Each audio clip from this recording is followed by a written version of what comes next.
कि रेवड़ी बांटने के बजाय सालों से 10,000 रुपए आपको क्यों नहीं दिए? अब आए रेवड़ी बांटो, क्या सिर्फ सत्ता और वोट की ही चिंता करेंगे? नमस्कार, आदाब दोस्तों, हमारा नाम है आजाद और आप देख रहे हैं आजाद बोल। बिहार राज्य में होने वाले हैं नवंबर में चुनाव और नवंबर में चुनाव होने वाले हैं। वोट पाना है तो धुआंधार रैलियां हो रही हैं, किसी भी पार्टी की हो। लेकिन जो देश के प्रधानमंत्री कहते हैं कि वो 18 घंटे देश के लिए काम करते हैं, वो भी धुआंधार रैली कर रहे हैं और जो घोषणाएं कर रहे हैं, घोषणाएं सुनेंगे आपके होश उड़ जाएंगे। क्योंकि देश के प्रधानमंत्री ने पहले कहा था कि ये जो रेवड़ी बांटने का कल्चर है ये देश को बर्बाद करेगा। ये रेवड़ी बांट करके लोग वोट प्राप्त करना चाहते हैं।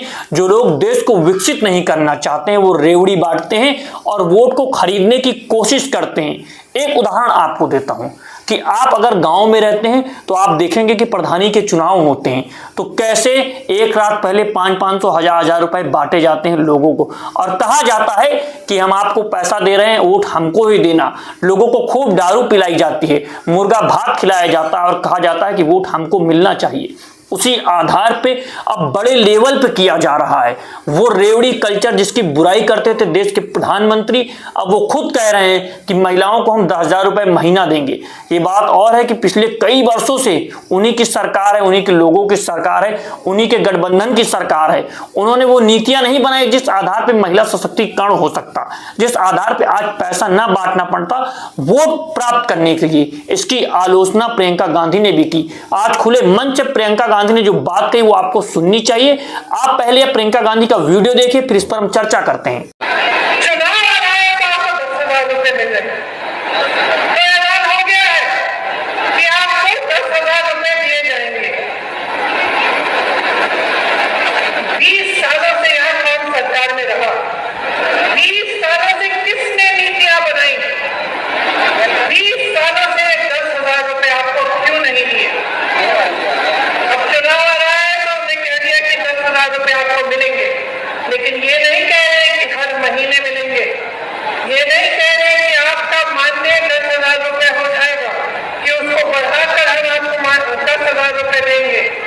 ये सिर्फ ये कह रहे हैं कि अब बड़ी संख्या में हम महिलाओं को 10,000 रुपए दे देंगे। क्यों?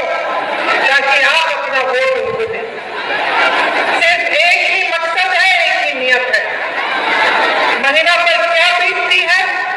दोस्तों, आपने प्रियंका गांधी का वीडियो देखा। वो साफ तौर से कह रहे हैं कि 20 सालों से सरकार है उनके गठबंधन की, लेकिन वो काम नहीं कर पा रहे हैं। अब चुनाव आया है तो 10-10 हजार रुपए दे रहे हैं और किन लोगों को दे रहे हैं ये नहीं कह रहे हैं कि हर महीने दिया जाएगा। कुछ लोगों को दे करके जनता को बेवकूफ समझ रहे हैं और बेवकूफ बनाने की कोशिश की जा रही है। आपके वोट के अधिकार को चोरी करने की कोशिश गई, लेकिन यहां पकड़ा गया तो अब आपके वोट को खरीदने की कोशिश की जा रही है। ये आपको देखना है। प्रियंका गांधी साफ तौर से कह रहे हैं ये जनता को देखना है, बिहार की महिलाओं को देखना है, बेटियों को देखना है कि उनको किस आधार पे सरकार इतना बेवकूफ समझ रही है कि एक बार थोड़ा सा पैसा दे करके उनके वोट को खरीद लेना चाहती है।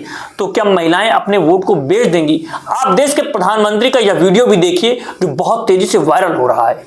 मैं जानता हूं राजनीति का स्वभाव में भली भांति समझता भी हूं कि रेवड़ी बांटने के बजाय चुनाव आए रेवड़ी बांटो।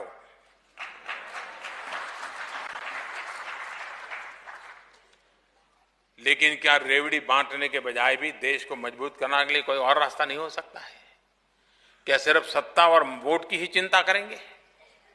हमने वो रास्ता चुना है, कठिन है लेकिन वो रास्ता चुना है और उसमें हम एम्पावरमेंट ऑफ पीपल उसको हम कर रहे हैं और उसके कारण मेरी आलोचना भी होती है, क्योंकि रेवड़ी बांटो तो जय जयकार करने वाले बहुत लोग हो जाते हैं। मेरी आलोचना भी होती है, बहुत आलोचना होती है। हितधारक तत्वों को कभी तकलीफ होती है। दोस्तों, आपने देश के प्रधानमंत्री का वीडियो देखा।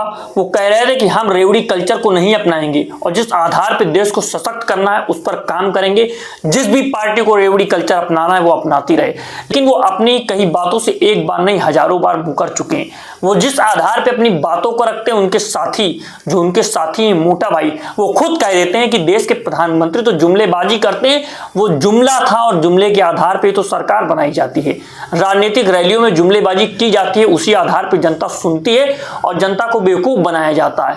तो दोस्तों इन सारे मुद्दों के बारे में आप क्या सोचते हैं, और अगर आपको बेवकूफ बना के आपका वोट लिया जा रहा है, आपके वोट के अधिकार को ठगा जा रहा है, तो इस मुद्दे के बारे में आप क्या सोचेंगे और अपने अधिकार को कैसे देखते हैं। अगर आप चाहते हैं कि इस तरह के वीडियोस आप तक हम पहुंचाते रहें तो आजाद बोल को सब्सक्राइब कीजिए, वीडियो को ज्यादा से ज्यादा शेयर कीजिए। मिलता हूं आपसे अगली वीडियो में, अभी के लिए नमस्कार, जय हिंद, जय भारत, जय संविधान।